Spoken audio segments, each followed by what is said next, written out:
الرحمن الرحیم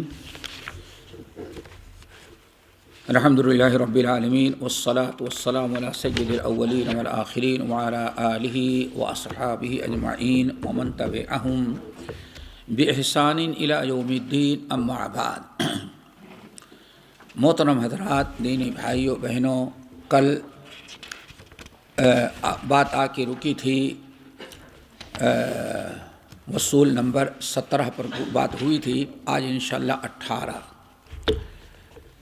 یہ ہے امام احمد بن حنبل رحمۃ اللہ علیہ کہتے ہیں والایمان بالمیزان یوم القیامہ کما جاء یوزن العبد یوم القیامة فلا یدن جناح بعوضہ وتؤذن اعمال العباد کما جاء فی الاثر والایمان به والتصدیق به والاعراض امن رد ذلك وترک مجادلته۔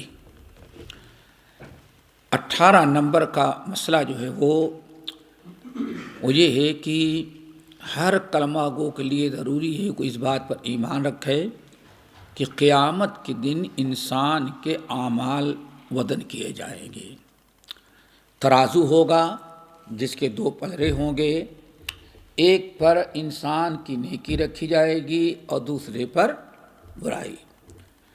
وَنَضَعُ الْمَوَازِينَ الْقِسْطَ لِيَوْمِ الْقِيَامَةِ لَا رَيْبَ فِيهِ۔ کوئی شک نہیں کرو، قیامت کے دن اللہ تعالیٰ میزان کہتے ترازو کو، ایک ترازو ہوگا جس پر انسان کے اعمال تولے جائیں گے۔ قرآن پاک میں ہمیشہ پڑھتے ہیں فَأَمَّا مَنْ ثَقُلَتْ مَوَازِينُهُ فَهُوَ فِي عِيشَةٍ رَاضِيَةٍ وَأَمَّا مَنْ خَفَّتْ مَوَازِينُهُ فَأُمُّهُ هَاوِيَةٌ۔ ہمیشہ پڑھتے ہیں انسان کی نیکیاں اور برائیاں وزن کی جائیں گی، جس کی نیکیوں کا پلڑا بھاری ہے وہ جنت میں جائے گا، جس کی نیکیوں کا پلڑا ہلکا ہو گیا وہ جہنم میں جائے گا۔ اللہ تعالیٰ سب کے میزان حسنات کو بھاری بنائے اور سب کو کامیاب کرے۔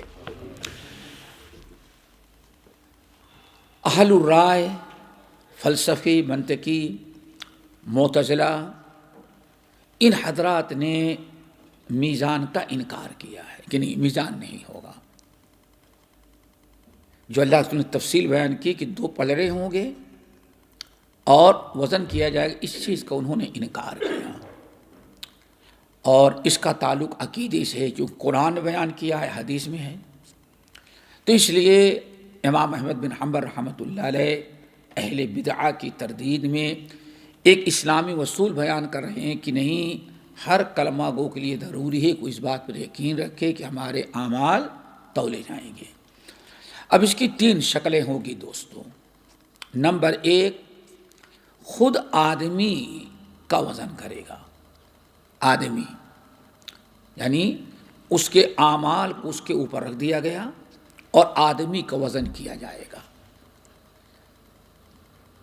اللہ تعالیٰ کھڑا کرے گا، اس کو وزن کرے گا۔ قرآن پاک سورۃ الکہف کی آیت برابر سنتے اولئک الذین کفروا بآیات ربہم، اور آگے ہے فلا نقیم لہم یوم القیامۃ وزنا۔ ان کو ایسے جہنم میں ڈال دیں گے، ان کی برائیاں ہی برائیاں، ان کو وزن کرنے کی کیا ضرورت ہے؟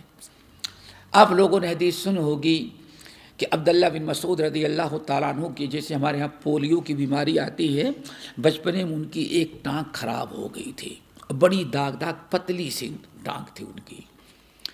ایک دن نبی علیہ السلام صحابہ کرام کے ساتھ تھے، آپ کو مسواک کی ضرورت تھی۔ عام طور پر عبداللہ بن مسعود رضی اللہ تعالیٰ اس کو چھپا رکھتے تھے کپڑے پہن کے۔ آج آپ نے بیان فرمایا عبداللہ ذرا مسواک تازہ توڑو۔ اب لوگ جانتے ہیں درخت پر چڑھنے لگتا ہے آدمی تو کپڑے کو سمیٹتا ہے، بہت سمیٹ کر کے احتیاط کے ساتھ چڑھے، چھپا کر کے، لیکن جب چڑھ گئے ہوا آئی تو ہوا میں وہ لنگی ان کی جو تھی وہ اڑ گئی، اور وہ پڈلی جو ہے ان کی عیبدار وہ نظر آنے لگی، اتنی کمزور اور اتنی داغدار کہ فضحک الناس، دیکھنے والوں کو ہنسی آ گئی۔ جب لوگ ہنسنے لگے تو اللہ نے ارشاد فرمایا تم لوگ عبداللہ بن مسعود کی اس کمزور پتلی داغدار عیب دار ٹانگ کو دیکھ کر کے، پنیلی کو دیکھ کر کے ہنس رہے ہو؟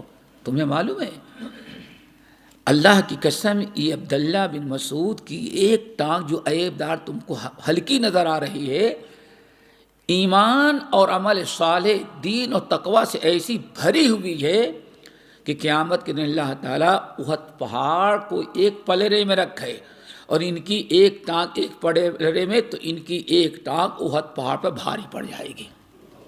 ایسا مومن بندہ ہے۔ دیکھیں یہاں اللہ سن لیں انسان کو۔ نمبر 2، نام اعمال وزن کیے جائیں گے۔ دوسری شکل کیا ہے؟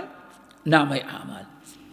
نام اعمال جو اکراما کاتب کل انسان الزمناہ طائرہ فی عنقہ ونخرج له یوم القیامۃ کتابا یلقاہ منشورا اقرأ کتابک کفی بنفسک اليوم علیک حسیبا۔ انسان کے نام اعمال جس پر فرشتے لکھتے ہیں وہ سب محفوظ ہے، اور اللہ فرماتا ہے تمہارے گلے میں ٹانگا ہوا ہے، قیامت کے بتائیں گے۔ تو یہ نام اعمال پیپر وزن کیا جس میں نام اعمال، جس میں آپ کے اعمال لکھے، نیکیاں برائیاں لکھی ہوئی ہیں۔ چنانچہ سنا ہوگا آپ لوگوں نے کہ ایک انسان اللہ رب العالمین جب اس کو بلائے گا، اس کے اعمال وزن کرنے لگا، نیکیاں برائیاں، تو نیکیاں کم ہو گئیں اور برائیوں کو پلڑا بھاری ہو گیا، اور نیکیوں کو اٹھ گیا۔ بیچارہ بڑا پریشان ہوا، اب تو ہم کامیاب نہیں ہوئے۔ تو اللہ ارشاد فرماتے ہیں دیکھو یہ 99 دفتر تیرے برائیوں کے ہیں، تو کیا تیرے پاس کوئی ایسی نیکی ہے جو 99 دفتر جو ہیں برائیوں کے ان پر غالب آ سکے؟ بندہ کہے گا اللہ تعالیٰ اب تو کچھ نہیں، ہمیں کیا اتنی برائیاں ہیں ہمارے پاس، مایوس ہو گیا، نہیں میرے پاس کچھ نہیں۔ اللہ فرماتے ہاں میرے پاس تیری ایک نیکی لکھی ہوئی ہے۔ اللہ اکبر، ایک لکھی۔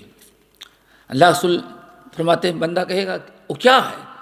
تو اللہ اتنا بڑا پیپر نہیں، یہ تو بہت بڑا ہے، چھوٹا سا، اتنا بڑا پیپر نہیں، چھوٹا سا بتا کا چھوٹا سا، اس پر لکھا ہوگا بندے کا ایمان لا الہ الا اللہ محمد رسول اللہ، یہ کلمہ طیبہ ایمان لا الہ الا اللہ۔ اللہ فرمائے گا لے جاؤ برائیوں کا جو پلڑا اتنا 99 دفتر فائل دیوان ہیں، اس کے مقابلے میں نیکی والے پلڑے میں ایک چٹھی رکھ دے۔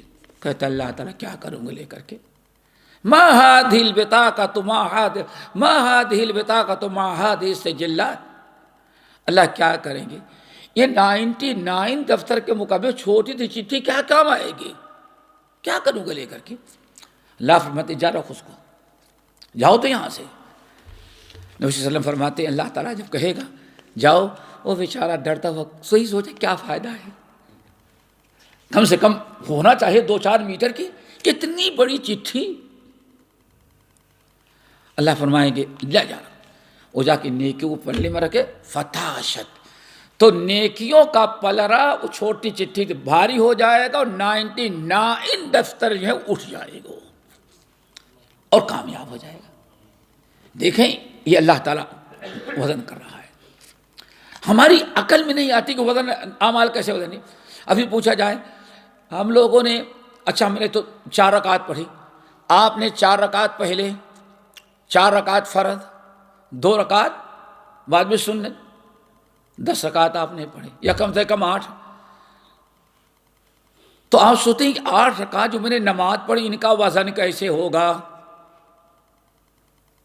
تو وزن دنیا میں کوئی اس کا وزن کر ہی نہیں سکتا اس کا، لیکن اللہ اس کے رسول نے بیان کیا، قرآن و حدیث نے ہمیں اس بات پر ایمان رکھنا ہے کہ واقعی نیکیاں وزن کی جائے گی۔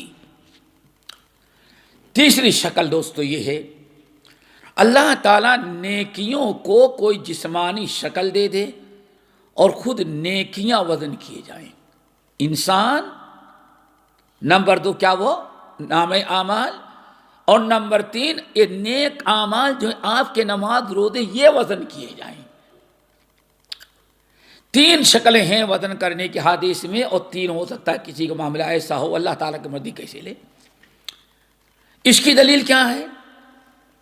آپ لوگوں نے سنا ہوگا، ہمیشہ رمضان کے شروع میں سنتے ہوں گے خطبہ کہ قیامت کے دن بندہ کھڑا ہوگا، ٹھیک ہے نا، رب کے سامنے حساب کتاب کے لیے، تو دو بادل آتے ہوئے نظر آئیں گے دور سے، دو بادل چلے آ رہے ہیں، بہت بڑے بڑے بادل، پانیوں سے معلوم پڑتا بھرے ہوئے بادل آئے، اور دونوں آ کر کے اس بندے کے دائیں بائیں کھڑے ہو گئے۔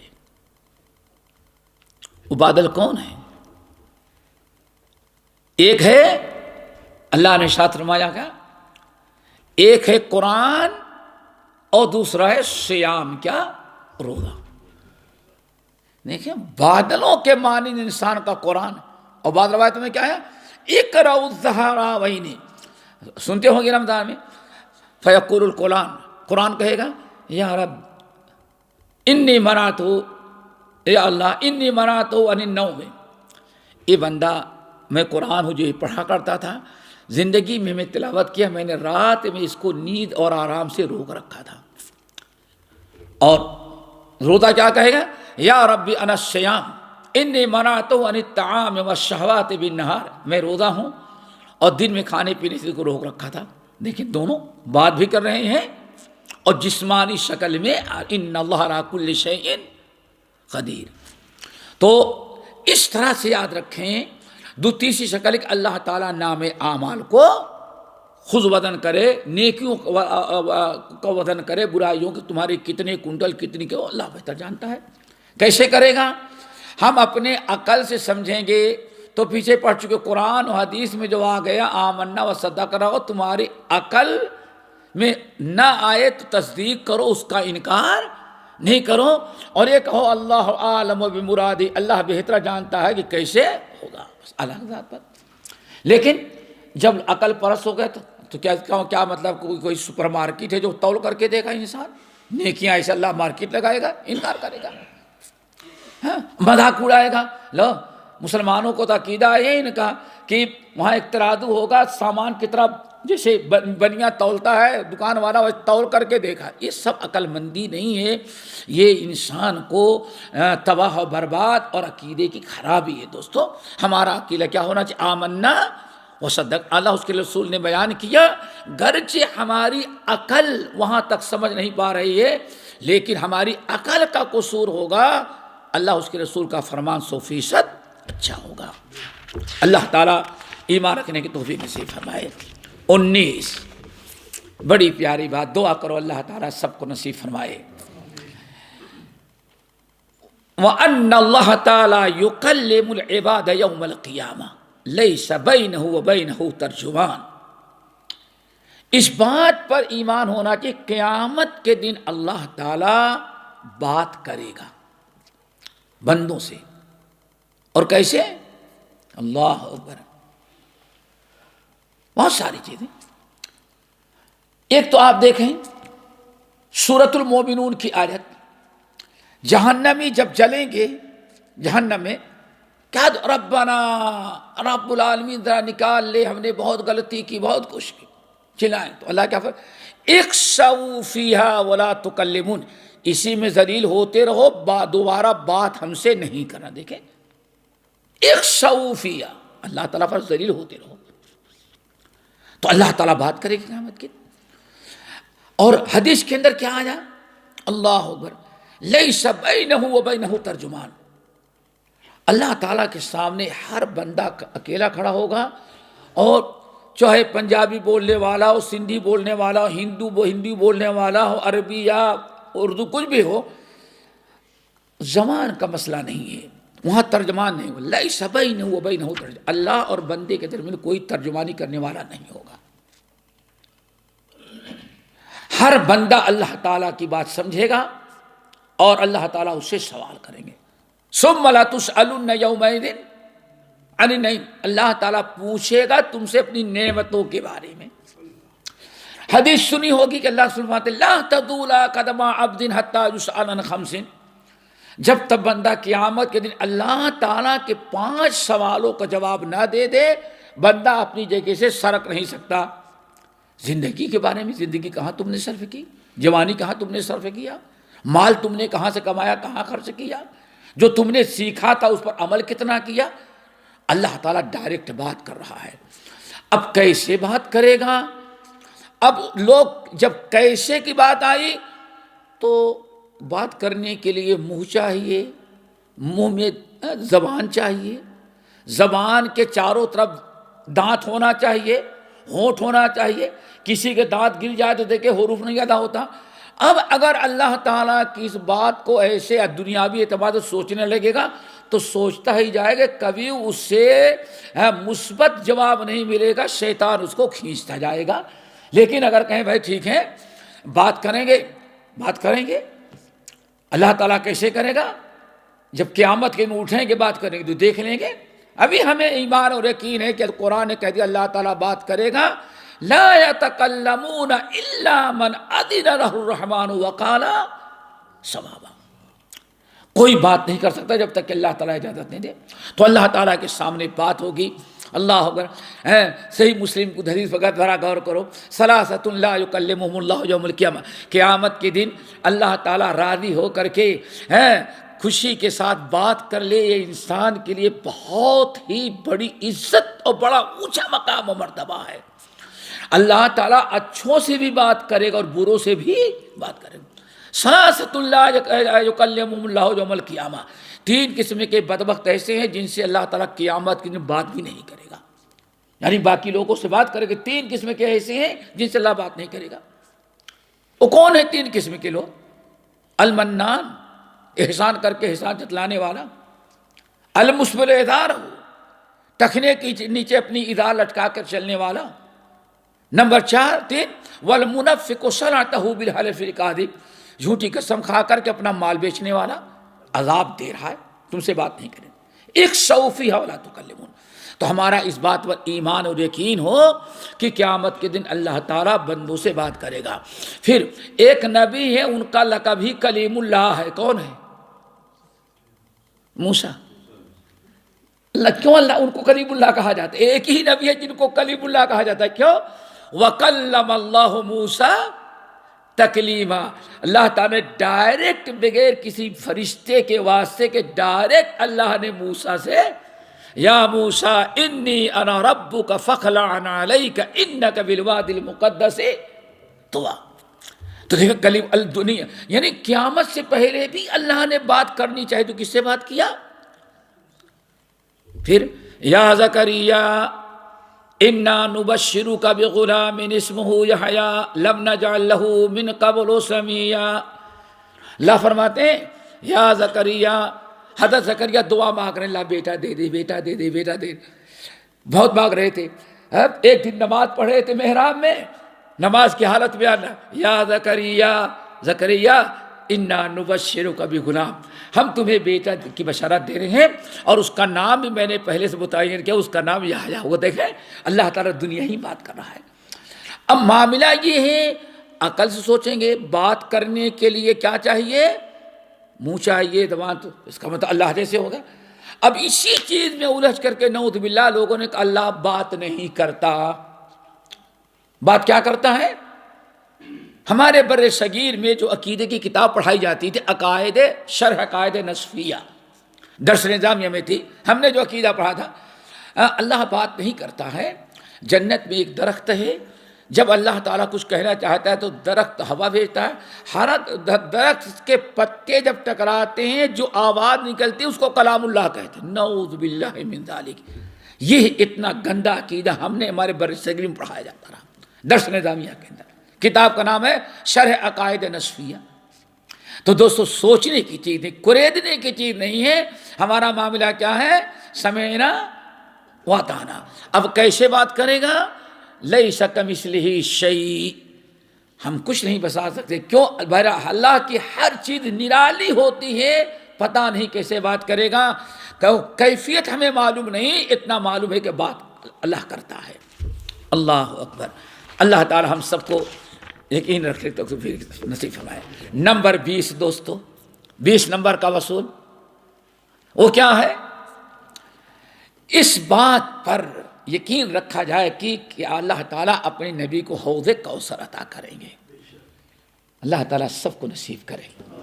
سنا ہوگا نبی علیہ السلام خانہ کعبہ ہے، ایسے بیٹھے ہوئے ہیں، اللہ اکبر. اچانک صحابہ سے بات کر رہے تھے، اچانک آپ کا سر جھکنے لگا، اسے جھکنے لگا، اور تھوڑی دیر میں دیکھا تو پسینہ پسینہ، پسینے سے شرابور. جب نبی علیہ السلام وہی نازل ہوتی ہے، ایک صحابی کہتے ہیں نبی علیہ السلام سفر میں تھے، آپ کو آرام کرنا تھا، تکیہ نہیں، میرے ران پر آپ سر رکھ کر کے سو گئے. کہتے ہیں وہی کا نزول جب شروع ہوا تو معلوم پڑتا ہے کہ میرے اس ران پر کوئی پہاڑ رکھ دیا ہے، دب جائے گی، اتنا وزن بڑھ جاتا تھا آپ کا. آپ اونٹنی پر، اونٹ کتنا طاقتور ہوتا ہے، اونٹ پر بیٹھے ہیں، وہی کا نزول ہونے لگا تو اونٹنی بھی بیچاری تنگ آ کر کے اپنے وزن اتنا آپ کا بڑھ گیا کہ وہ بھی اپنے منہ زمین پر ٹیک دے، اتنا وزن بڑھ جاتا. حضرت عائشہ کہتی سردی، کڑاکے کی سردی ہو رہتی تھی، لیکن جو وہی کا نزول ہو تو اللہ رسول کی پیشانی سے پسینہ بہنے لگتا تھا.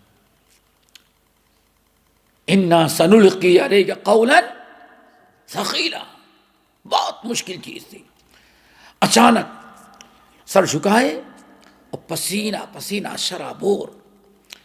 لیکن صحابی کہتے تھوڑی ہی دیر میں مسکراتے ہوئے آپ نے سر مبارک اٹھایا، پیشانی پہنچا اور فرمایا کہ ابھی ابھی جبرائیل امین وہی لے کر کے آئے تھے، رب نے ہمارے اوپر بڑا انعام کیا جو کسی نبی کو آج تک نہیں ملا تھا.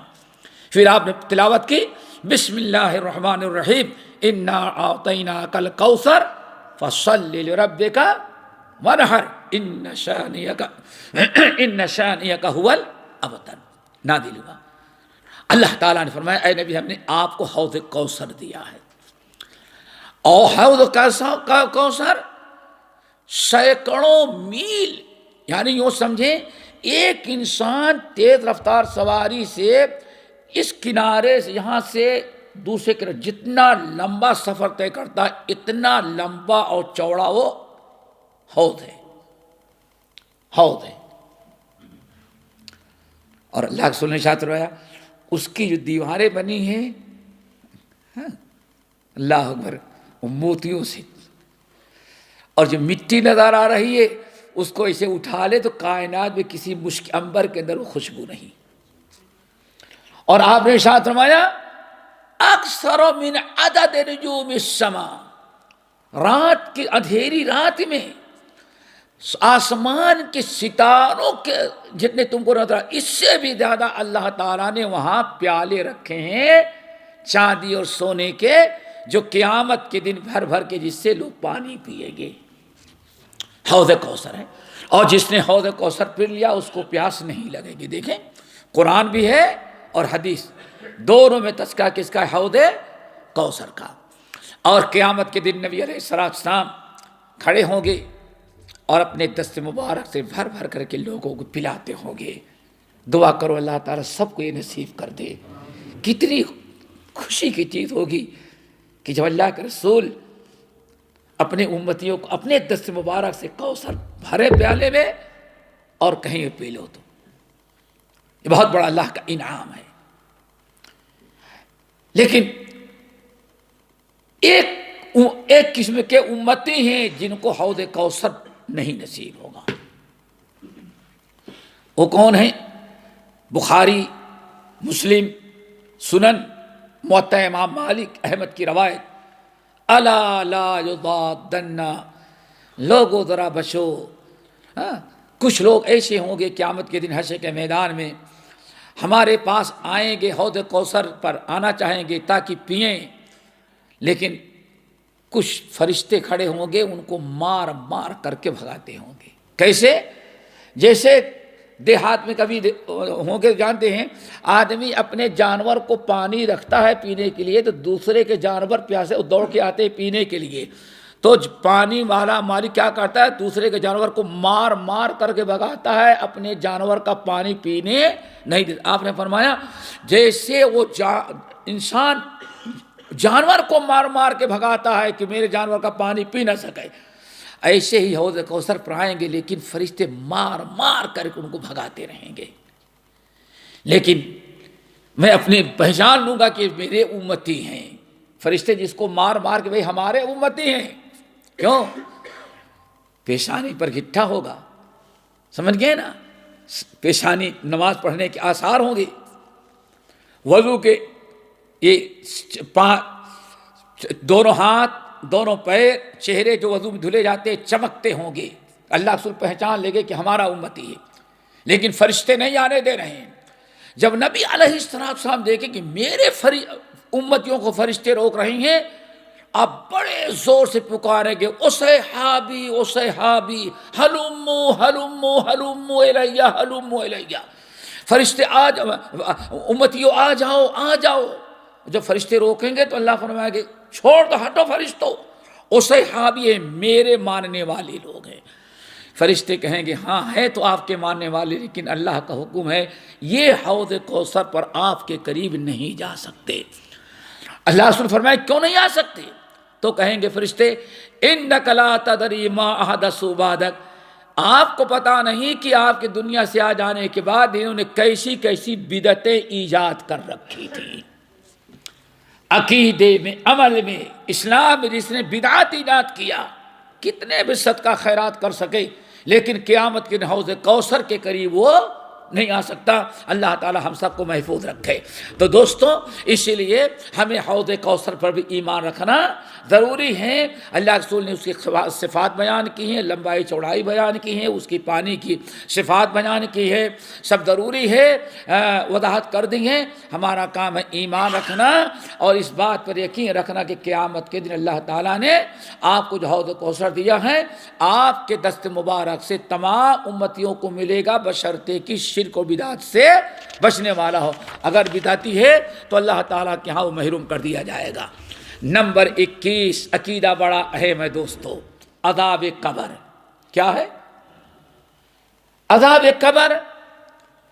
کہا جاتا ہے بھائی قبر کا حال کون جانے؟ نہیں، مردہ جانے۔ بھائی آپ کے ہاتھ سے مشہور ہے، قبر کا حال مردہ جانے، اور مردہ کبھی پلٹ کے آیا نہیں کہ بتا سکے ہاں کیا کیا ہوا ہمارے ساتھ، سمجھے؟ اس لیے ہم کو تو بس ایمان رکھنا ہے، ایک غیب کا ایمان ہے، ایمان بالغیب ہے۔ قبر میں عذاب ہوتا ہے، اور قبر کو اگر دیندار انسان ہے تو قبر کو اللہ تعالیٰ اتنی وسعت دے دیتا ہے کہ حیث ینتہی البصر، ایک انسان کی نگاہ جہاں تک کام کرتی ہے اتنی لمبی چوڑی قبر اللہ تعالیٰ اس کی کشادہ کر دیتے ہیں، الحمدللہ، اتنی کشادہ۔ اور پھر اللہ فرماتے کیا آتے ہیں وَافْتَحُوا لَهُ بَابًا مِّنَ الْجَنَّةِ، جنت کی ایک کچھ کھڑکیاں اس کے قبر میں کھول دو۔ اب سویا ہوا ہے، جنت کی خوشبو بھی آ رہی ہے، جنت کی ہوائیں بھی آ رہی ہیں، جنت کا مزہ بھی مل رہا ہے، اور اتنے مزے کی نیند سوئے گا وہ کہ ہزاروں سال سویا ہوا ہے، لیکن جب قیامت کے دن اٹھے گا کہے گا من بعثنا من مرقدنا، کس نے ہمیں جگا دیا، تھوڑی دیر نیند ہی پوری کرنے دیا۔ اللہ تعالیٰ دوستو اگر جنت قبر ہماری درست ہو جائے تو یقین جانو کہ وہ بھی درست جائے گا۔ اتنی مزیدار نیند ہوگی کہ من بعثنا من مرقدنا، میں تو سویا ہوا تھا، اتنی گہری نیند آرام کی، لیکن تھوڑے ہی دیر سونے دیا، پتہ نہیں کس نے ہم کو اٹھا کر کے نیند ہماری خراب کر دی۔ ہزاروں سال سوئے گا لیکن پتہ کیا چلے گا، منٹوں میں سویا ہوا ہے۔ تو بڑی مزیدار چیز ہے۔ اس کے برخلاف اگر انسان کے اعمال درست نہیں تو عذاب قبر، قبر جو ہے وہ تنگ کر دی جاتی ہے، اور آپ منبر پر بیان کر رہے تھے جب قبر دبوچتی ہے تو اس کی پسلیاں اس طرح سے، یہ پسلیاں جو ہیں ایسی دائیں والی بائیں جانب، بائیں جانب والی دائیں جانب نکل جاتی ہیں۔ یہ ایک مسلمہ اصول ہے۔ اگر انسان کی قبر، انسان کے اعمال درست نہیں تو عذاب ہی ملے گا۔ کیا ہوگا؟ فافرشوہ من النار، دیکھو یہ جو مٹی ہے اس مٹی کو جہنم کی آگ بنا دو، فافرشوہ من النار، اور جہنم کے بچھونا اس کے نیچے بچھاؤ، وفتحوا لہ بابا من النار، اور جہنم کی ایک کھڑکی کھول دو تاکہ جہنم کی آگ برابر آتی رہے اس کو۔ اللہ تعالی یہی عذاب قبر اللہ تعالیٰ اس سے محفوظ رکھے۔ اللہ اکبر۔ دوستو عذاب قبر سے ہمیشہ پناہ مانگو، اللہ سے پناہ مانگا کرتے ہیں۔ عذاب قبر بالکل برحق ہے، منکر نکیر برحق ہیں، لیکن کچھ لوگوں نے جو عقل پرست ہیں، ہم جب تک کسی چیز کو دیکھتے رہے ایمان نہیں رکھتے۔ ابھی ہمارے پہلے بھی انکار کرتے رہے، ابھی دور حاضر میں آج سے چند سال قبل کراچی سے ایک فرقہ پیدا ہوا تھا جماعت المسلمین، اللہ نے نیست و نابود کر دیا، نیست و نابود۔ ان کا مین ٹارگٹ تھا یہ تھا کہ عذاب قبر جھوٹا ہے، جس عذاب قبر کا تذکرہ ہے وہ یہ قبر نہیں کوئی اور قبر ہے۔ اللہ اکبر۔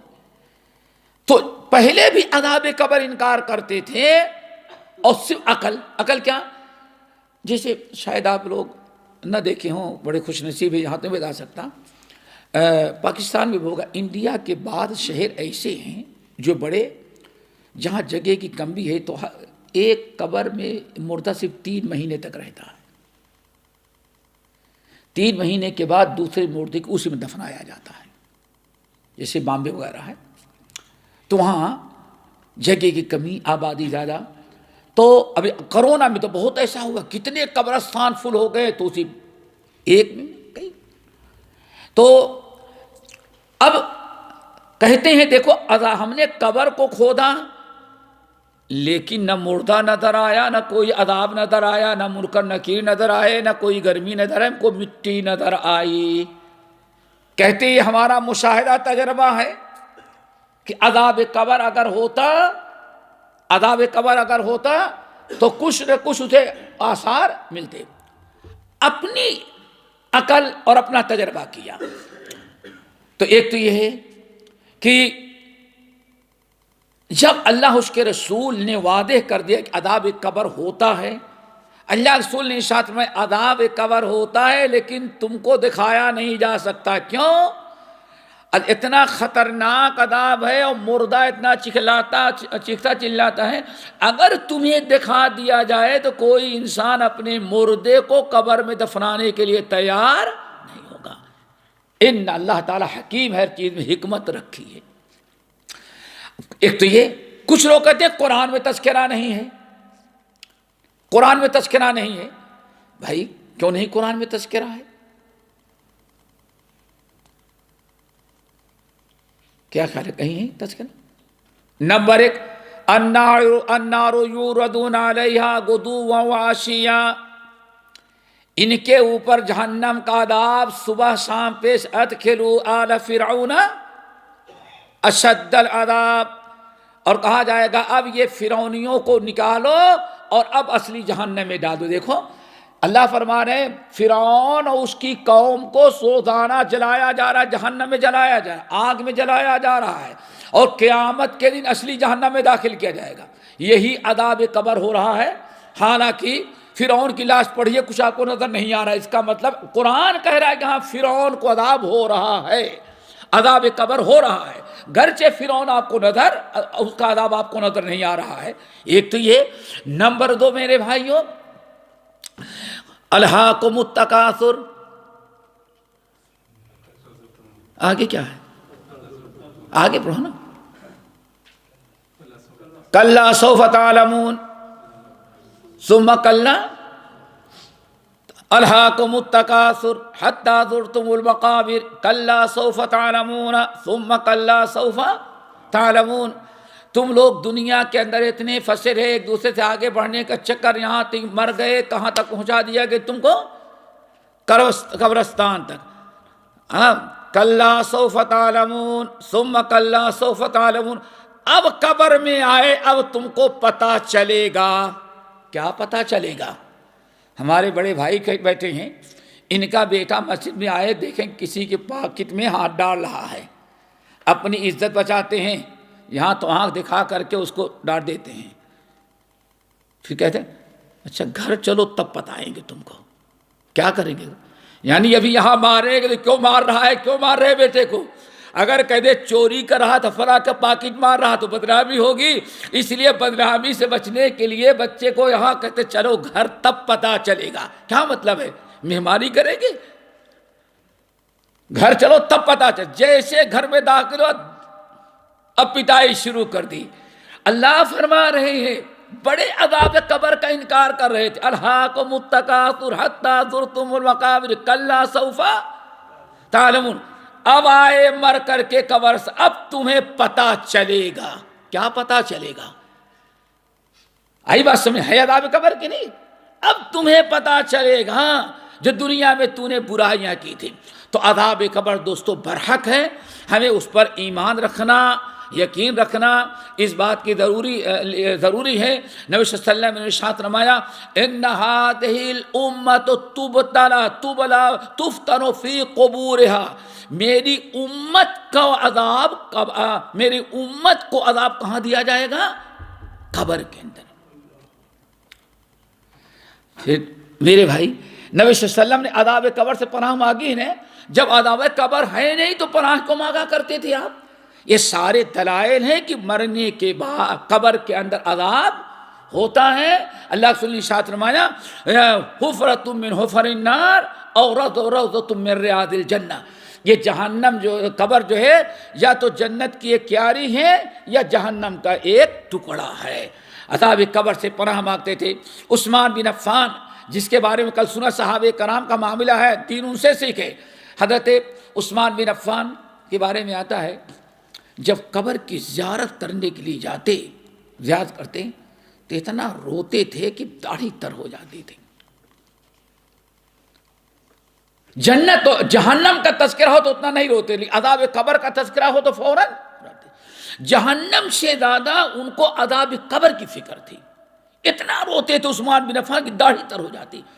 لوگوں نے کہا حضرت اتنے جہنم کی آیات، عذاب نار کی آیات بیان پڑھی جاتی، سنتے ہیں، آپ کو اتنا رونا نہیں آتا، لیکن قبر کا نام لے لیا جائے تو آپ کو اتنا رونا آتا ہے. تو کیا کہا؟ کیا پتہ چلے کہ میرے ان کانوں نے سنا ہے قبر ہی آخرت کی سب سے پہلی منزل ہے. یہاں جو عذاب میں پکڑ لیا گیا تو آنے والا جہنم کا عذاب اس سے بڑا ہوگا. فمن نجا منها فما بعده ایسر منه. اور جو جہنم کے عذاب قبر سے بچا لیا گیا تو اس سے زیادہ کہیں جہنم کے عذاب سے بھی بچ جائے گا. تو دوستو عذاب قبر برحق ہے، اس میں دو قسم کی رائے نہیں ہونی چاہیے. ایمانیات سے اس کا تعلق ہے. اس لیے ایک کتاب کا حوالہ دیتے ہیں. ہمارے ہاں بر صغیر میں ہر مدرسے کے اندر کتاب پڑھائی حدیث کی مشکات المصابیح، ترجمہ بھی ہے، بڑی جامع کتاب ہے مشکات المفاتیح. امام بغوی رحمۃ اللہ علیہ نے اس کو عذاب قبر کو کتاب الایمان میں ذکر کیا ہے.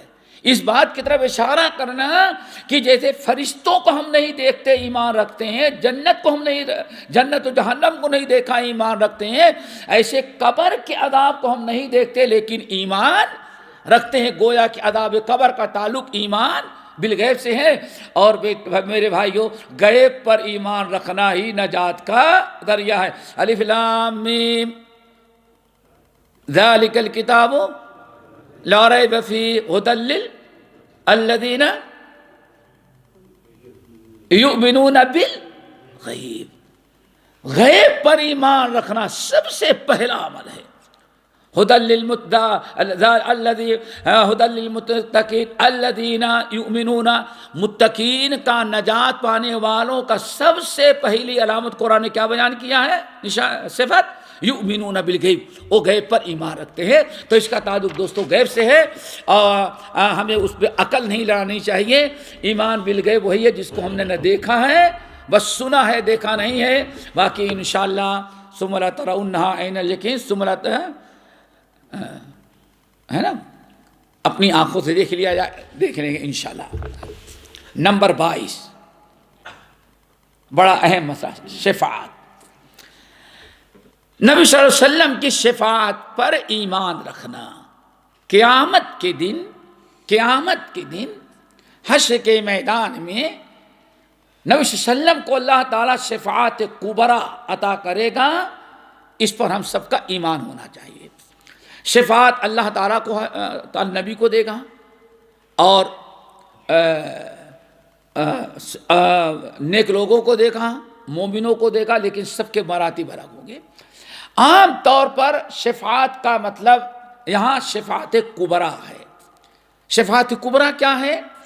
قیامت کے, صحیح بخاری مسلم کی روایت, قیامت کے دن حشر کے میدان میں سورج جو بالکل قریب ہوگا, انسان اپنے گناہوں کے مطابق پسینے میں ڈوبا ہوگا, بڑے پریشان ہو جائیں گے. جب تنگ آ جائیں گے تو لوگ کہیں گے یار اتنے دن تک یہاں ہم کھڑے ہوئے ہیں, الف سنۃ مما تعدون, ایک دن کتنا بڑا ہوگا؟ 1000. اور دوسری بات یہ 50 الف سنہ, ایک سال, قیامت کا ایک دن 50,000 سال کا. اللہ اکبر, کتنا بڑا ہوگا.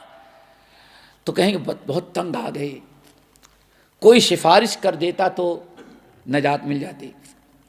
اب جو کچھ سوجھ بوجھ والے لوگ ہوں گے وہاں حشر میں, تو کہیں گے سب سے بہتر یہ ہے کہ سب سے زیادہ محبت باپ اپنے بیٹوں سے کرتا ہے. جتنے ہم لوگ ہیں سب کس کے بیٹے ہیں؟ اصل میں آدم کے بیٹے ہیں. تو چلو آدم کو حشر کے میدان میں ڈھونڈتے ہیں اور آدم سے کہتے ہیں کہ بابا ذرا سا اللہ تعالیٰ سے شفاعت کرے, جہنم میں بھی ڈالے لیکن حشر کے میدان سے مصیبت مل جائے. اب اس سے زیادہ برداشت نہیں کر سکتے ہم لوگ. سب لوگ مشورہ کر کے جائیں گے آدم علیہ السلام کے پاس. آدم علیہ السلام کے پاس گئے, آپ ذرا سفارش کر دیں, بہت تنگ آ چکے ہیں حشر کے میدان میں, اللہ تعالیٰ سے سفارش کریں کہ اس معاملہ ختم کرے جلدی. آدم علیہ السلام کہیں گے بھائی دیکھو یہ میرے بس کی بات نہیں ہے, مجھے ڈر لگا ہے کہ میں جاؤں اللہ تعالیٰ سے تم لوگوں کی شفاعت کرنے کے لیے, تو اللہ کہیں پوچھ لے کہ آدم درخت کا پھل کھانے سے منع کیا تھا, تم نے کیوں کھایا؟ تو ایسا نہ ہو میری پکڑ ہو جائے, اس لیے میں تو نہیں جا سکتا. دیکھو اس کام کو اگر کوئی انجام دے سکتا ہے تو نوح علیہ السلام. کون؟ حضرت فَإِنَّهُ أَوَّلُ الرُّسُلِ, چونکہ سب سے پہلے رسول کون ہے؟ وہ نوح ہیں. پہلے رسول کا مطلب سب سے پہلے رسول تو آدم تھے, نوح علیہ السلام سب سے پہلے رسول ہیں. مطلب یہ ہے کہ کفر اور شرک دنیا میں پھیل جانے کے بعد کفر اور شرک کی مٹانے کے لیے سب سے پہلے جو نبی بھیجے گئے وہ کون تھے؟ حضرت نوح. تو حضرت نوح علیہ السلام کے پاس آئیں گے ڈھونڈتے ہوئے, حضرت بابا آدم کے پاس, انہوں نے آپ کے پاس بھیج دیا. بہت تنگ آئے حشر کے میدان میں, ذرا سا مسئلہ اللہ تعالیٰ سے سفارش کر دیں, کچھ نہ کچھ مسئلہ حل ہو جائے. اللہ کے نبی نوح کہیں بھائی میں نہیں کر سکتا, مجھے ڈر لگا ہے, میں نے اپنی امت پر بد دعا کی تو اتنی سخت بد دعا کر دی کہ رب لا تذر علی الارض من الکافرین دیارا انک ان تذرهم یضلوا عبادک ولا یلدوا الا فاجرا کفارا. اللہ تعالیٰ ایک کافر کا بچہ بھی دنیا میں باقی نہیں رکھ رہا. کیوں؟ کم وقت یہ کافر بڑا ہوگا, شادی تو بچہ جنے گا تو وہ بھی کافر ہوگا. تو میں نے اتنی سخت بد دعا کر دی, کہیں اللہ پوچھ لیں طرح نرم دعا کی ہوتے, اتنی سخت دعا تم نے کیوں کر دی؟ تو اس لیے میں تو نہیں کر سکتا. آپ ایسا جائیں حضرت ابراہیم کے پاس جائیں, ابراہیم خلیل ایسے بھیجتے جائیں گے. حضرت ابراہیم بھی کہہ دیں گے بھائی میں نہیں کر سکتا. پھر موسیٰ کلیم اللہ کے پاس, والا کے پاس جاؤ. آخر میں کہا جائے گا دیکھو شفاعت اگر کوئی کر سکتا ہے اس وقت صرف محمد صلی اللہ علیہ وسلم کر سکتے ہیں. اے آپ کا عسیٰ ربک ان یبعثک ربک مقاما محمودا. آپ کے پاس اب لوگ آئیں گے بڑے کثیر تعداد میں. کیا ہے اس کو ذرا غور سے سنیں تاکہ شفاعت کا مطلب سمجھ میں آئے. ہمارے یہاں شفاعت کا مطلب ہے جیسے آج کوئی کام ہوا بگڑا ہے, ٹیلی فون, اے دیکھو میرا آدمی ہے ذرا اس کا خیال رکھنا بس. تو آج شفاعت کا مطلب لوگوں نے سمجھا ہے کہ بابا نے ٹیلی فون کر دیا تو اللہ تعالیٰ تو بات ہماری ماننی ہی ماننی, کیسے رد کرے گا. ہمارے یہاں شفاعت کا مطلب ہے کسی کے جاہ و عظمت کا حوالہ دے کے اس پر دباؤ ڈالنا. لیکن یہ شفاعت کسی کو نہیں ہے، کائنات میں شفاعت کسی کو نہیں حاصل ہے۔ اب شفاعت کیسے ہوگی وہ سنیں۔ نبی علیہ السلام کے پاس آئیں گے، اپنی پریشانی بتائیں گے تو اللہ کے رسول کچھ نہیں بولیں گے۔ اللہ سبحانہ میں سیدھا اپنے رب کے پاس جاؤں گا، یہ بھی نہیں کہتا کہ تم لوگ رہو میں ابھی جا کام کرا دیتا ہوں، نہیں، سب کو اصلی حالت چھوڑ دیا، اللہ کے رسول گئے اللہ کے پاس۔ جانے کے بعد کہتے ہیں اللہ سے فرماتے ہیں سب سے پہلے میں سجدے میں گر جاؤں گا، ابھی بھی شفاعت نہیں کر رہا ہوں، سب سے پہلے میں سجدے میں گر جاؤں گا، اور سجدے میں اللہ تعالیٰ کی حمد و ثنا شروع کر دیں گے، ہم دعا کرتے جائیں گے، حمد و ثنا کرتے جا رہے ہیں اللہ کی کبریائی بڑائی۔ آنے فرمایا زندگی میں ہم نے کبھی ایسی حمد و ثنا اللہ کی نہیں کی تھی جتنا آج میں کر رہا ہوں، میں پیشانی ٹیکے زمین پر اللہ تعالیٰ کی حمد و ثنا کر رہا ہوں، اور اللہ ایسی کلمات حمد و ثنا کے ہمیں القا کر رہا ہے کہ میں نے زندگی میں ایسے کلمات کو کبھی پڑھے ہی نہیں تھے، کبھی اللہ تعالیٰ کی ایسی حمد و ثنا کے کلمات استعمال ہی نہیں کیے تھے۔ بہت دیر تک میں اللہ تعالیٰ کی حمد و ثنا کرتا رہوں گا، پھر اللہ تعالیٰ فرمائیں گے یا محمد ارفع راسک، اے محمد صلی اللہ علیہ وسلم اپنا سر مبارک اٹھائیے، اشفع تو شفع، آپ شفاعت کریں، آج آپ شفاعت کریں گے تو آپ کی شفاعت قبول کریں گے، سل تعطا، آج جو آپ مانگیں گے آپ کو دیا جائے گا۔ اللہ اکبر، سنا ہوگا میرے بھائیوں، یہ سب سارے انسانوں کے اللہ کے رسول کی رحمت مہربانی۔ اللہ کے رسول فرمایا ہر نبی کو اللہ تعالیٰ نے ایک دعا دی، جو کچھ مانگنا ہے مانگ لو، لیکن ایک ہی دعا ہے دے دیں گے، اللہ تعالیٰ نے ہم کو بھی دی۔ صحابہ کرام نے پوچھا پھر آپ نے کیا مانگا؟ تو اللہ سے فرمایا میں نے، اللہ نے دیا، میں نے اس کو محفوظ رکھا ہے، قیامت کے دن حشر کے میدان میں کبائر گناہ کرنے والے ہمارے امتی جو جہنم میں جائیں گے، اس دن میں یہ دعا استعمال کروں گا تاکہ میرے امتی جہنم سے آزاد ہو جائیں۔ اب آپ سر اٹھائیں گے تو نبی علیہ السلام فرماتے ہیں اللہ تعالیٰ حساب کتاب کر کے ان کا معاملہ ختم کر دے۔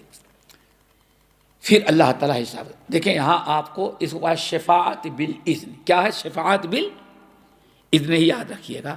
اور یہ بڑا نقطہ ہے، میں آج تک کسی سلف نے شفاعت کا انکار نہیں کیا۔ شفاعت کا انکار کرنے والا کافر ہو جائے گا، قرآن کا انکار، حدیث کا انکار۔ من ذا الذی یشفع عندہ الا باذنہ، شفاعت کا انکار نہیں کیا۔ اور آج ہمارے ہاں بریلوی طبقہ جو ہے شاہ اسماعیل شہید کو سب سے پہلے جو کافر بنایا اور بے دین ہونے کا فتویٰ دیا، جو آج تک ان کی دشمنی پر اڑے ہوئے ہیں، شاید دنیا کے اندر کسی عالم کو اتنا گالی نہیں دی گئی جتنا شاہ اسماعیل، نام سنا ہے شاہ اسماعیل شہید کا؟ شاہ اسماعیل شہید کو دی جاتی ہے۔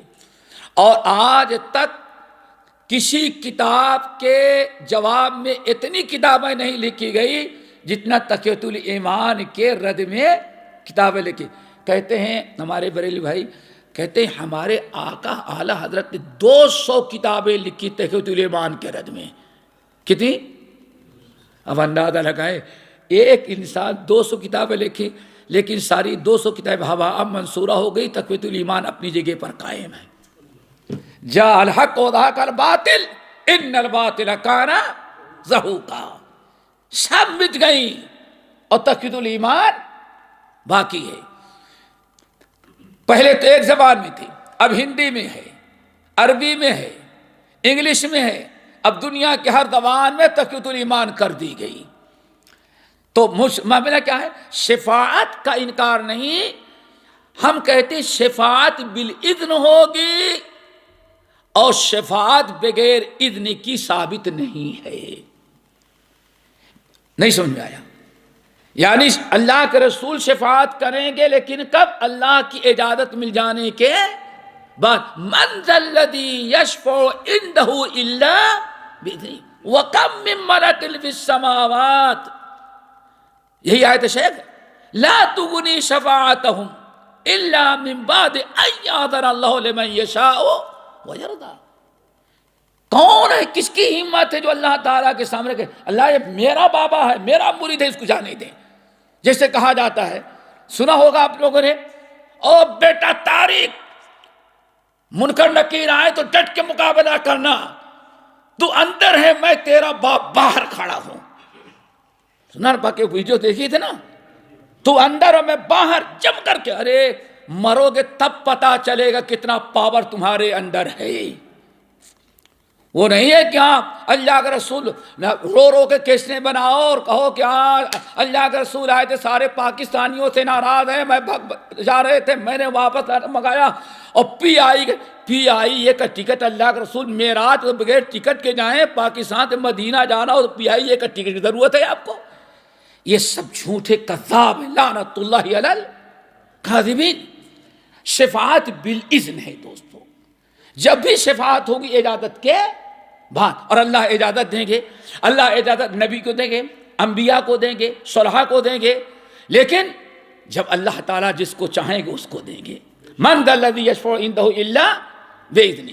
بہرحال اب نبی علیہ السلام شفاعت کریں گے تو یہ اس کو کیا شفاعت عظمیٰ کہا جاتا ہے. اس کے علاوہ بھی ابھی حدیث سنی کبائر کرنے والا اللہ رسول نے اپنی دعا محفوظ رکھی ہے, تو شفاعت بالاذن ہے. اللہ تعالیٰ نبی کو شفاعت کبریٰ کی اجازت دے گا, اور اس کے بعد بھی شفاعت کا, انبیاء کو بھی شفاعت کا دے گا. نبی علیہ السلام نے ارشاد فیحد لی حدن, میں شفاعت کروں گا کہ اللہ تعالیٰ ایک کبیرہ گناہ کرنے والوں کو نکال لے, تو اللہ فرمائیں گے ایسا نہیں کہ ہاں جاؤ نکال, فیحد لی حدن, اللہ تعالیٰ ہمارے لیے حد مقرر کر دے, تعداد مقرر کر دے گا, اتنے کو ہی لا سکتے ہیں, اس سے زیادہ کو آپ نہیں لا سکتے. بڑی پابندی ہے دوستو. شفاعت بالاذن ہے, اور شفاعت بغیر اذن کا کوئی ثبوت کتاب و سنت میں نہیں ہے. فرق کیا سمجھ میں آیا؟ شفاعت بالاذن ہے, اللہ تعالیٰ ماشاء اللہ ہمارے بھائی بیٹھے ہیں, یہ بیٹھے ہیں, ہمارے بزرگ بیٹھے ہیں, اللہ تعالیٰ ان سے کہے میں آپ کو جنت میں داخل کرتا ہوں, آپ کی نیکیوں سے بہت خوش ہوں. اگر اتنے اس قسم کے گناہ گار 25 آدمی کے حق میں آپ شفاعت کریں گے تو آپ کی شفاعت قبول کر لیں گے. یعنی جنتیوں کو, نیک لوگوں کے عزت کو بڑھانے کے لیے, عزت افزائی کے لیے اللہ تعالیٰ ان کو بھی شفاعت کا موقع عطا کرے گا. اللہ تعالیٰ سے دعا کرو کہ سب کو شفاعت کا نبی کے نصیب ہو, اور ہم کو اور آپ کو بھی اپنے کچھ دوست احباب کے حق میں شفاعت کرنے کی اجازت دے دے. یہ شفاعت بالاذن. چلو نبی صلی اللہ علیہ وسلم شفاعت کریں گے اور جہنمیوں سے ان لوگوں کو نکالیں گے. نمبر 23 والایمان ان المسیح الدجال خارج. بہت بڑی چیز ہے دوستو. اللہ تعالیٰ نے یعنی اس بات پر ایمان رکھنا, یقین رکھنا کہ مسیح دجال پیدا ہوگا. مسیح دجال پیدا ہوگا. مسیح حدیث کے اندر اللہ رسول نے فرمایا میری امت میں 30 دجال ہوں گے, بڑے بڑے 30 دجال. لیکن ایک اصلی دجال جو ہے وہ جس کو مسیح الدجال کہا جاتا ہے, جس سے نبی علیہ السلام پناہ مانگتے رہے. آپ نے ارشاد فرمایا ما بعما من نبی, ہم سے پہلے جتنے انبیاء گزرے ہیں ہر نبی نے اپنے امتیوں کو دجال کے فتنے سے ڈر. وَأَنَا أُنذِرُكُمْ, اور میں بھی اپنے تمام انبیاء بھائیوں کی طرح میں بھی اپنے امتیوں کو دجال سے ڈرا رہا ہوں. دجال سے ہوشیار رہنا.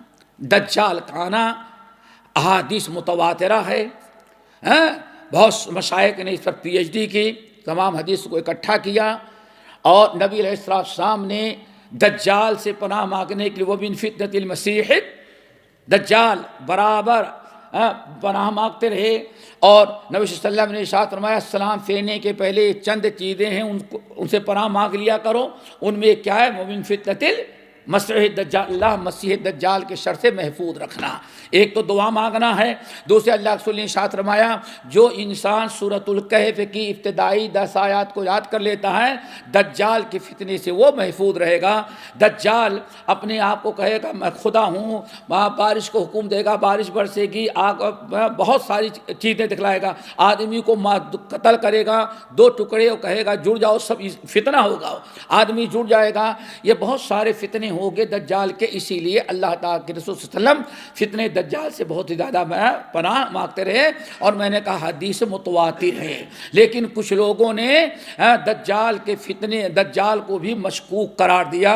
اور جس میں ہمارے دور اخیر میں ابو الاعلیٰ مودودی صاحب نے، یہ پہلے انسان ہمارے بر صغیر میں جنہوں نے دجال کا انکار کیا اور یہاں تک کہہ ڈالا کہ دنیا نے ثابت کر دیا کہ نبی صلی اللہ علیہ وسلم کے پیشین گوئی غلط تھی، کہ دجال کا کوئی وجود نہیں ہے. دنیا پٹرول کا پتہ چل گیا لیکن دجال کا پتہ آج تک کسی کو دجال نہ امریکہ کے سیٹلائٹ بتا سکا، نہ روس کا، نہ چین کا، نہ جاپان کا. تو یہ یہودیوں کا عقیدہ ہے جو مسلمانوں میں آ گیا ہے، ورنہ اسلامی عقیدہ دجال کا نہیں ہے. دوستو یہ بہت بڑی غلطی ہے، بہت بڑی خامی ہے، حدیث کا انکار ہے. نبی علیہ السلام جانتے ہیں کہ جو کوئی پیشین گوئی کرتے ہیں تو اندازے سے نہیں بلکہ بذریعہ وہی. آپ نے ساتھ فرمایا ہمیں نہیں، ما من نبی، ہم سے پہلے کوئی نبی ایسا نہیں گزرا ہے جس نے اپنے امت کو دجال کے فتنے سے نہ ڈرایا ہے. ہر انسان نے ڈرایا. اور تمیم داری رضی اللہ تعالیٰ عنہ کی حدیث پڑھے صحیح مسلم کے اندر، واقعی انہوں نے سمندری سفر کر رہے تھے، ایک ایسے علاقے میں گئے جہاں جنگلوں میں جہاں کوئی آبادی نہیں، اور ایک جگہ پہنچے تو دیکھا کہ ہاں انسان جکڑا ہوا ہے اور اس نے کہا ہم دجال ہیں. پوری صحیح مسلم کی حدیث موجود ہے. اسی پر تمام سلف اور خلف کا سلف صحابہ کے زمانے سے لے کر کے آج تک ایمان اور یقین ہے، شک شبہ کی بات نہیں ہے. کہاں ہے اللہ بہتر جانتا ہے. قیامت کے دن قیامت کے قریب آئے گا اور اس کو قتل کون کریں گے؟ حضرت عیسیٰ علیہ السلام. تو فتنے دجال گرچہ نظر نہیں آتا، اللہ کے رسول نے یہاں تک کہہ دیا کہ اس کی پہچان کیا ہوگی. وہ ایک آنکھ تو بالکل آدمی کبھی اندھا ہوتا ہے تو یہ حصہ بنا رہتا ہے، لیکن وہ کانا ایسا ہوگا کہ یہ حصہ بنا ہی نہیں، پورا ایسے پلاسٹر کیا ہوا ہوگا. ایک آنکھ ہوگی اور بالکل ایسے جیسے برابر ہوتا ہے نا، یہاں سے لے کر کے یہ حصہ برابر ہوگا، آنکھ ہی نہیں بنی ہوگی اس کی. آپ نے اور مکتوب بین یدیہ، اور بین عینیہ، اور دونوں آنکھوں کے درمیان کیا لکھا ہوگا؟ کافر. کیا؟ کافر ہے. یہ علامت و نشانی اتنی تفصیل کے ساتھ اللہ کے رسول نے بیان کیا ہے. اللہ کے رسول یہودیوں کی باتیں سن کر کے شک و شبہ کے ساتھ ہی یقین کے ساتھ وما ینطق عن الہوی ان ہوا الا وحی یوحی، تو اس لیے اس پر ایمان اور یقین ہونا چاہیے کہ آنے والا ہے. نمبر 24 عیسیٰ ابن مریم علیہ السلام قیامت کے دن قیامت دجال آسمان سے آئیں گے اور اپنے ہاتھوں سے باب لد پر اس کو قتل کریں گے. یعنی دجال کا فتنہ جو ہوگا، دجال کو قتل کون کرے گا؟ حضرت عیسیٰ. تو نزول عیسیٰ بھی برحق ہے، اسے کہتے ہیں مسئلہ نمبر 24. نزول عیسیٰ بھی برحق ہے. عیسیٰ علیہ السلام اللہ نے بیان فرمایا کہ ما قتلوہ یقینا ما صلبوہ. یہ یہود لوگ دعویٰ کرتے ہیں کہ عیسیٰ کو قتل کیا، عیسیٰ کو سولی پر لٹکایا گیا. اللہ نے فرمایا یہ جھوٹی بات ہے. وما قتلوہ یقینا، یقینی طور پر یاد رکھنا عیسیٰ کو قتل کوئی نہیں کر سکتا. بل رفعہ اللہ الیہ، بلکہ اللہ نے ان کو مکمل اٹھا لیا ہے. جب ہمارے ہاں مرزا غلام احمد قادیانی پیدا ہوا اور بیچ میں ظاہر کیا میں ہی وہ مسیح عیسیٰ ہوں، جس کو دوبارہ زمین میں آنے کی خبر دی گئی ہے، تو اس موقع پر اللہ جزائے خیر دے علامہ ابراہیم سیالکوٹی رحمۃ اللہ علیہ کی قبر کو نوروں سے بھرے. انہیں تقریباً 250 صفحے کی بہترین علمی کتاب لکھی اور کہا کہ یہ بالکل غلط ہے تو کذاب ہیں. اور عیسیٰ علیہ السلام کے جو نزول کا ہے آسمان پر ہے، ان کے نزول کا وقت آیا نہیں، نزول کی ایک کیفیت ہے. اور الحمدللہ کہا جاتا ہے، بڑی دلچسپ بات یہ ہے کہ مرزا غلام احمد قادیانی اس بہت چیلنج کرتا تھا کہ میں مسیح ہوں، میں مسیح ہوں. پہلے کہا مجدد ہوں، پھر اس کے بعد کہا میں ملہم ہوں، پھر اس نے کہا کہ میں وہی جس مسیح کا لوگ انتظار کر رہے تھے وہی میں مسیح ہوں. اللہ اکبر. تو اس موقع پر اس کا میاں نذیر حسین محدث دہلوی رحمۃ اللہ علیہ سے اس نے مناظرہ ٹھانا کہ ہم آپ سے مناظرہ کریں گے. دلی میں مناظرہ طے ہوا تو مولانا میاں نذیر حسین محدث دہلوی رحمۃ اللہ علیہ کو ان کے ایک شاگرد سے علامہ بشیر سہسوانوی رحمۃ اللہ علیہ، نام یاد، علامہ بشیر سہسوانی رحمۃ اللہ علیہ، جنہوں نے سیانت الانسان ان وسوس دہلان نامی کتاب لکھی، بڑی علمی کتاب. انہوں نے میاں صاحب سے کہا کہ آپ نہیں، میں کروں گا. دہلی میں اسٹیج لگا، پبلک ساری اکٹھا ہوئی اور مناظرے کی بات آئی. جہاں عیسیٰ علیہ السلام کے نزول کی بات آئی، وہیں من اہل کتاب الا لیؤمنن بہ قبل موتہ، یہ آیت اسے مناظرہ تھا. جب سامنے کھڑا ہوا اور اس نے دلائل دیا، مولانا بشیر سہسوانی رحمۃ اللہ نے تردید کرنی شروع کی. جب ہارنے لگا تو بدبخت اس زمانے میں گھڑی مالدار تھا، گھڑی پہنتا تھا، تو ایسے دیکھتا ہے، بار بار ایسے دیکھتا ہے. پھر جب دیکھا جواب نہیں مل سکتا تو کہا کہ میں معذرت چاہتا ہوں، ٹرین کا وقت ہے، میرے خسر صاحب آ رہے ہیں، میں ٹرین پر ان کو ریسیو کرنے کے لیے جا رہا ہوں. اتنا کہا اور اسٹیج سے اتر گیا. علامہ بشیر سہسوانی رحمۃ اللہ نے کہا کون آ رہا؟ خسر آ رہا ہے. کہا کمبت خسرت دنیا والآخرہ ذالک خسران المبین. یہ آیت ایسی جڑی خسر پر کہ پورا مجمع نعرے تکبیر سے گونج اٹھا. اور اس کے بعد زندگی میں کبھی مناظرہ کرنے کے لیے میاں صاحب یا سہسوانی سے اس نے نہیں کیا. تو میرے بھائی، یہ اللہ کے رسول نے پوری داستان بیان کی ہے. عصر کا وقت ہوگا،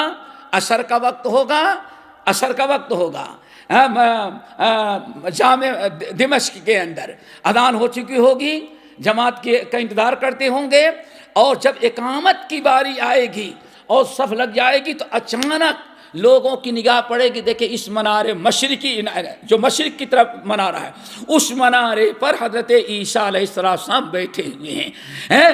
بہترین قسم کے جوڑے پہنے ہوں گے اور فرشتے آئیں گے. نہ لفٹ کی ضرورت ہے نہ سیڑھی کی ضرورت ہے.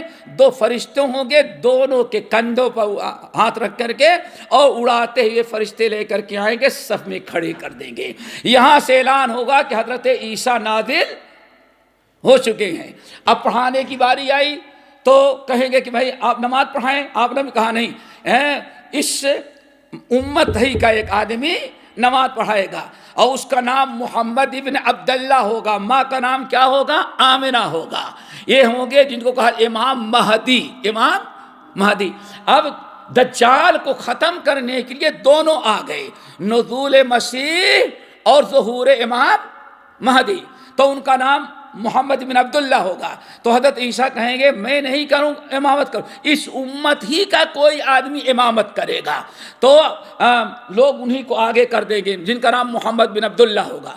وہیں سے یہ دونوں تیار ہوں گے، اور جب دنیا میں لوٹ مار قتل و غارت کرتے ہوئے دمشق میں داخل ہونے کے لیے قریب آئے گا تو حضرت عیسیٰ اور امام مہدی یہ لوگ اپنی اسلامی فوج لے کر کے جائیں گے، اور باب لد کے قریب جب دجال آگے بڑھے گا مقابلہ ہوگا، اور حضرت عیسیٰ علیہ السلام اپنی ہاتھوں سے اس کم وقت کی گردن ماریں گے، اور قیامت تک کے لیے دجال کا نیست و نابود و خاتمہ کر دیں گے. اتنی تفصیل موجود ہے دونوں کے متعلق، حضرت عیسیٰ، امام مہدی اور دجال کے متعلق. اس لیے امام احمد بن حنبل رحمۃ اللہ علیہ کہتے ہیں عیسیٰ علیہ السلام نازل ہوں گے اور باب لد پر اس کو قتل کرے گی. یہ ساری حدیثیں موجود ہیں.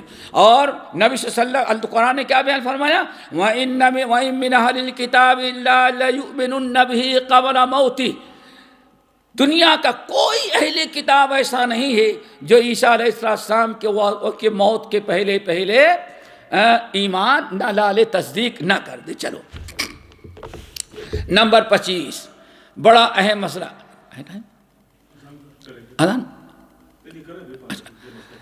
نمبر 25، والایمان قول وعمل یزید وینقص کما جاء فی الخبر۔ ایک بڑا مارکۃ المعارہ مسئلہ ہے۔ ایک طرف اہل الرائے ہیں، اہل الرائے اور اہل الرائے کے ساتھ اہل بدعات، اور دوسری طرف اہل الحدیث اور سلف ہیں۔ ایمان گھٹتا بڑھتا ہے کہ ایمان نہیں گھٹتا بڑھتا، یہ مسئلہ ہے۔ نمبر 2، اعمال ایمان میں داخل ہیں، عمل کو بھی ایمان کہا جاتا ہے کہ نہیں، یا داخل نہیں ہے؟ تو سلف کا کہنا ہے، اہل الحدیث کا، اعمال ایمان کا ایک حصہ ہے، ایمان گھٹتا ہے اور بڑھتا ہے، یزید و ینقص۔ ایمان ایک جیسا نہیں رہتا، ایمان گھٹتا بھی ہے اور بڑھتا بھی ہے، کہا جاتا ہے۔ بہت سارے دلائل ہیں۔ وَيَزِيدُ اللَّهُ الَّذِينَ اهْتَدَوْا هُدًى، اللہ فرماتے ہیں جو لوگ ہدایت پر ہیں، ایمان لائے ہیں، اللہ تعالیٰ ان کے ایمان کو اور بڑھا دیتا ہے۔ وَإِذَا تُلِيَتْ عَلَيْهِمْ آيَاتُهُ زَادَتْهُمْ ایمانا، یہ ایمان والے ہیں، جب ان کے اوپر قرآن و حدیث پڑھ کے سنائی جاتی تو ان کا ایمان بڑھ جاتا ہے۔ پتہ چلا ایمان گھٹتا بھی ہے اور تجربہ کر لیں، جمعے کو خطبہ سنتے ہیں، درس سنتے ہیں، یہاں ایمان کی کچھ اور کیفیت رہتی ہے، باہر جانے کے بعد ایمان کی کیفیت کچھ اور ہو جاتی، مشاہدہ ہے۔ ایمان گھٹتا و بڑھتا ہے، اور اعمال جو ہے ایمان میں شامل ہیں۔ اور بڑی پیاری بات حدیث سنا دیتے ہیں مثال کے طور پر، کہ جتنی نیکیاں ہیں، جتنی نیکیاں، سب کو قرآن و حدیث ایمان کہتا ہے۔ نماز کو قرآن نے کیا کہا ہے؟ ایمان ہے۔ جتنی نیکیاں ہیں، ہر نیکی کو کیا کہا جاتا ہے؟ ایمان ہے۔ پوچھا گیا یا رسول اللہ مل ایمان، مل یقین؟ فرمایا مل ایمان، الیقین والیمان کلہ، سارا ایمان تو کیا ہے؟ یقین۔ وما کان اللہ لیضیع ایمانکم، کچھ لوگوں نے کہا یا رسول اللہ ہمارے باپ دادا تو مسجد اقصیٰ کی طرف نماز پڑھ رہے تھے، ابھی مکہ قبلہ نہیں بنایا گیا تھا، اور قبلہ آج بن رہا ہے، ہمارے ماں باپ جو مر چکے ہیں قبلہ مکہ ہونے کے پہلے ان کا قبلہ تو غلط تھا، تو کیا ان کی نماز قبول ہوئی؟ تو اللہ نے فرمایا وما کان اللہ لیضیع ایمانکم، یعنی تمہارے باپ دادا کی کوئی ایمان یعنی کوئی نماز ضائع نہیں گئی۔ دیکھو قرآن نے یہاں نماز کو کیا قرار دیا ہے؟ ایمان، ایمان۔ پھر وَلَٰكِنَّ اللَّهَ حَبَّبَ إِلَيْكُمُ الْإِيمَانَ وَزَيَّنَهُ فِي قُلُوبِكُمْ وَكَرَّهَ إِلَيْكُمُ الْكُفْرَ وَالْفُسُوقَ وَالْعِصْيَانَ، اللہ فرماتے ہیں اللہ نے اپنے فضل و کرم سے ایمان کی محبت تمہارے دلوں میں ڈال دی، ٹھیک ہے نا، ایمان کی محبت ڈال دی، اور پھر کفر کی، گناہ کبیرہ کی، گناہ صغیرہ کی نفرت تمہارے دل میں ڈال دی۔ دیکھیں ایمان پورے اسلام کو، ہر ایمانی چیز کو ایمان قرار دیا اس آیت میں اللہ تعالیٰ نے، یہاں تک اسلام کرنا بھی ایمان ہے، صدقہ کرنا بھی ایمان ہے، نماز پڑھنا بھی ایمان ہے، ہر نیکی کو ایمان کہا جاتا ہے۔ پوچھا گیا یا رسول اللہ ای الاعمال افضل، سب سے بہترین عمل کیا ہے؟ آپ نے فرمایا الایمان، سب سے بہتر عمل کیا ہے؟ ایمان۔ دیکھیں عمل کو اللہ نے کیا کہا ہے؟ کہا رسول نے ایمان کہا، تو ہر نیکی ایمان ہے۔ اور پھر پڑھا ہے آپ لوگوں نے الایمان بضع و سبعون شعبہ، ایمان کی اتنی شاخیں ہیں 70، درد سمجھتے ہیں نا، 70 شاخیں ہیں، ایک درخت ہے اس کی شاخیں ہیں، کتنی شاخیں ہیں؟ 70۔ اب آپ بتائیں سامنے ایک درخت ہوگا، پتا بھی درخت کا حصہ ہے، پتا بھی درخت کا حصہ ہے، ٹہنی بھی درخت کا حصہ ہے، اس کی لکڑیاں بھی درخت کا حصہ ہے، جڑیں بھی درخت کا حصہ ہے، تنا بھی درخت کا حصہ ہے۔ ذرا سوچئے کہ آپ نے اسے فرمایا سب سے ایمان کی 70 سے زیادہ شاخیں ہیں، سب سے بڑی شاخ کیا ہے؟ لا الہ الا اللہ۔ اور سب سے ادنا درجے کی شاخ راستے سے تکلیف دے کو، دیکھیں یہاں راستے سے تکلیف دے چیز کو ہٹانے کو اللہ نے کیا فرمایا؟ یہ ایمان ہے۔ اب ذرا بتائیں، ایمان ایک درخت کے مانند ہے، ذرا سوچیں تو جتنے پتے بڑھتے جائیں گے اتنا ہی زیادہ ہوتا جائے گا، اور جتنی پتیاں توڑتے جائیں گے، ڈالیاں توڑتے جائیں گے، اتنا گھٹتا جائے گا۔ قرآن و حدیث نے درخت کی اس مثال دی ہے، کلمے کے ایمان کی مثال کس سے دی ہے؟ درخت۔ تو جیسے درخت، ماشاء اللہ آپ لوگ کہنا نہیں ہے، آج کتنی ہریالی آپ کے ہاں یو کے میں ہے؟ کئی ہریالی نظر آ رہی درخت میں؟ درخت جو تنا نظر آ رہا ہے سوکھا ہوا، لیکن 2-4 گرمی کے موسم میں اوپر سے نیچے تک۔ اب آپ بتائیں، ابھی سوکھا درخت نظر آ رہا ہے اور پھر ابھی گرمی آئی تو درخت پورے ہرے بھرے۔ دیکھ کمی بیشی ہوتی رہتی ہے۔ ایسے ہی ایک انسان کلمہ پڑھ رہا ہے، مسلمان ہے، لیکن نماز نہیں پڑھ رہا ہے، ایمان تو ہے لیکن ایمان بڑا ناقص ہے۔ کیوں؟ ویسے ہی ہے جیسے درخت کا تنا تو کھڑا ہوا ہے لیکن نہ پھل ہے، نہ پتے ہیں، نہ شاخیں ہیں۔ آگے بات سمجھ؟ تو ایمان گھٹتا ہے اور ایمان بڑھتا ہے۔ اور ایمان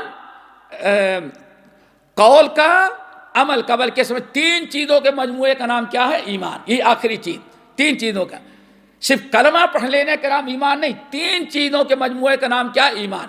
نمبر 1 اقرار باللسان، زبان سے اقرار کرنا۔ نمبر 2 تصدیق بالجنان، دل سے تصدیق کرنا۔ نمبر 3 والعمل بالارکان، اور اپنے اعضائے انسانی سے عمل کرنا۔ جب یہ 3 چیزیں اکٹھا ہوتی تو کیا کہا جاتا ہے؟ ایمان۔ اب ان 3 چیزوں میں جتنا جو زیادہ کرے گا اس کا ایمان ہائی ہوگا، جو کم کرے گا اس کا ایمان لو ہو جائے گا۔ اللہ تعالیٰ سے دعا کرو۔ باقی انشاءاللہ نماز کے بعد اقول قولی ھذا واستغفر اللہ من کل ذنب واتوب الیہ۔